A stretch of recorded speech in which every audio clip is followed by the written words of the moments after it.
Hi guys, welcome back to week 2 of online English class. First of all, I just wanted to say great job on your first 2 weeks of completing online assignments. It looks like this is going really well, so please let me know if you've got any concerns or questions or comments or things that I can do to make this easier for you guys, but it looks like y'all are doing a great job. So, um, I posted this earlier this week, but just so you guys know, I am offering daily office hours. So every day from 10 a.m. to 11 a.m., I'm just sitting in front of my computer and my phone, ready to answer your questions or talk to you. I'm happy to put up an online conference on itsLearning so that we can video or chat if necessary. But just let me know what you want me to do, and I'm happy to do those things.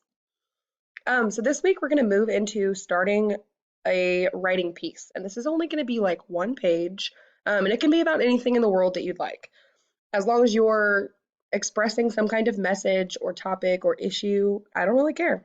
So we're going to work on adding craft moves into that piece throughout the week as we write our rough draft. So we're going to analyze another couple of pieces together for author's craft, and these are cool ones, so hopefully you like them. So this is from Out of My Mind by Sharon M. Draper. They left off the R here. I don't know why. I'm going to read it out loud to you, and then you can go ahead and notice the author's craft notes I have over here on the side. See if you notice these things while I'm reading. Words. I'm surrounded by thousands of words, maybe millions. Cathedral, mayonnaise, pomegranate, Mississippi, Neapolitan, hippopotamus, silky, terrifying, iridescent, tickle, sneeze, wish, worry. Words have always swirled around me like snowflakes, each one delicate and different, each one melting untouched in my hands. Deep within me, words pile up in huge drifts, mountains of phrases and sentences and connected ideas, clever expressions, jokes, love songs. From the time I was really little, words were like sweet liquid gifts, and I drank them like lemonade. I could almost taste them. They made my jumbled thoughts and feelings have substance. My parents have always blanketed me with conversation. They chattered and babbled. They verbalized and vocalized. My father sang to me. My mother whispered her strength into my ear.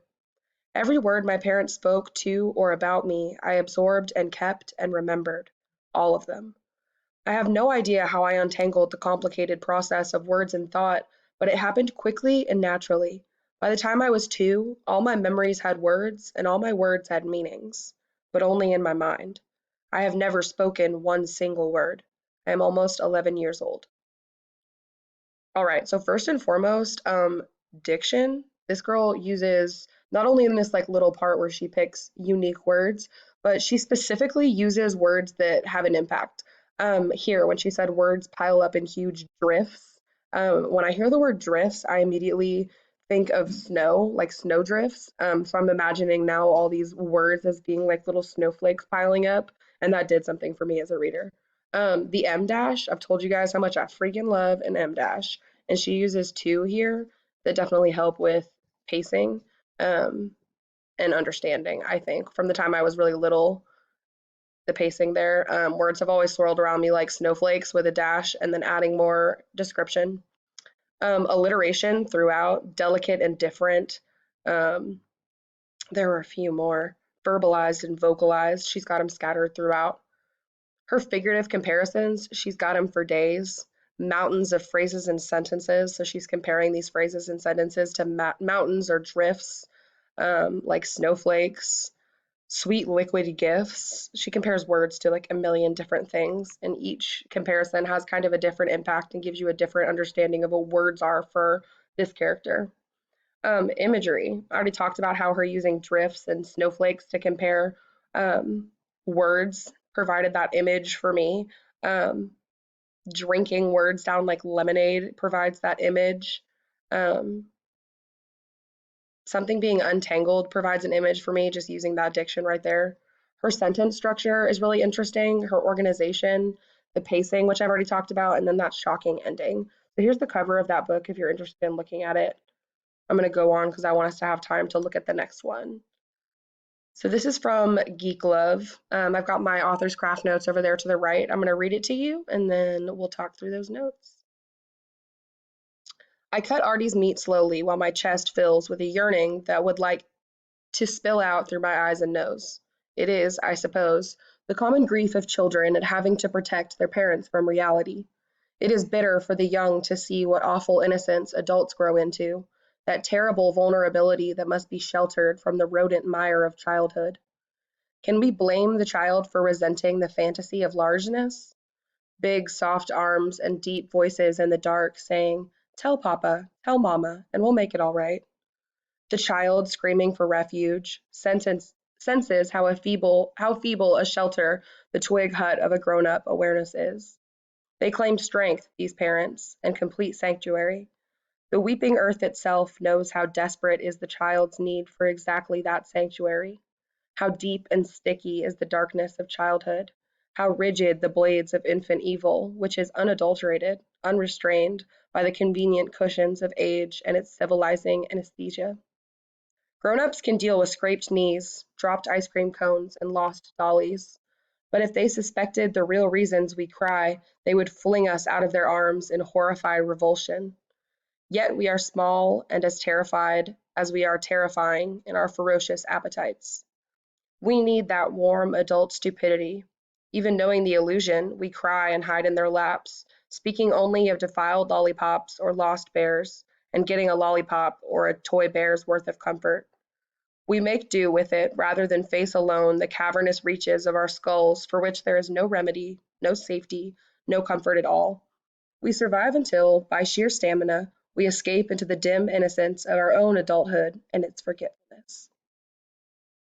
I really liked this piece, kind of like explaining what it's like to be y'all's age, really, and feel the need for that comfort and somebody to talk to, but you can't really tell your parents all of the things that you're sad about because you guys are sneaky. Um, you know what I mean. So, anyways, author's craft notes for this one. Diction that makes me feel things. I feel like I don't really have to explain that. There are so many words in this little excerpt that just made me go, "Ooh, good word." Her comparisons. Oh, Dakota. Sorry, I have a dog moaning in the background. She's sleepy. Um, Comparisons. That's where I was. She's got comparisons all throughout this. The child screaming for refuge, the weeping earth, ugh, all of this. Dialogue, adding the tell Papa, tell Mama, and we'll make it all right. Mix it up for me. I like the idea of adding dialogue in something that isn't necessarily easy to put dialogue in or like expected. Vivid description. The way that she described everything here, she didn't just say like grown-ups can deal with simple, innocent things. She said grown-ups can deal with scraped knees, dropped ice cream cones, and lost dollies. I like that. Um, Alliteration, that throughout here as well. I'm sure you heard it. Symbols is something that we haven't looked at a lot. I liked the idea of using these different things, like scraped knees, dropped ice cream cones, and lost dollies to symbolize innocence. Um, that warm adult stupidity. That's not necessarily a symbol, but like, you know what I mean. Parallelism. Let me see where the parallelism was in here. I don't remember. Oh, how deep and sticky, how rigid the blades. And then just depth of thought. Like this was one of those excerpts that made me sit back and think so that I could understand it. And I dig that and I want to see that in y'all's writing. I definitely saw it last time. So um, there's the cover of that book, Geek Love by Katherine Dunn. It was nominated for the National Book Award if you're interested in finding a copy of that.